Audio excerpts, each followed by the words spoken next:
Жиңу проспектының бірді 10 йортында 25 ел буе хезмәт иткән лифтлар яңаларына алыштырыла. Әлеге эш федераль программа буенча башкарыла. 93-го года дом прослужили уже, получается, сколько? Больше 25 лет. Было техосвидетельствование для того, чтобы немножко продлить срок службы, потому что не на всех домах накапливаются денежные средства по капитальному ремонту. Но вот в этом году он попал в федеральную программу. Подрядчылар эшкә 10 июльдә кереште. Лифт җиһазларын нормативлар буенча алыштыруга 40 көн бирелә. Эш график буенча бара.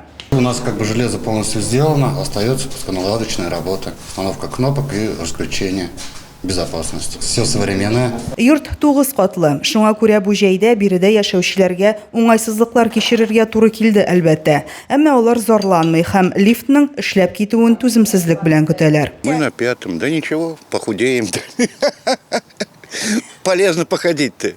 Дай бог, будет лифт, как бы уже звуковой, песни будут. Хорошо бы. Ребята работают каждый день. 9 кат торак миллекчеләре ширкәтендә лифтлар белән җиһазландырылган 9 катлы 12 күп фатирлы йорт бар. Киләсе елда лифт хуҗалыгын тагын 2 йортта алыштырачаклар. Биредә исә лифтларны сынаулардан соң сентябрь башында сафка кертәчәкләр. Эльмира Шабрина, Александр Тимофеев, Денис Ипатов, Зәй хәбәрләре.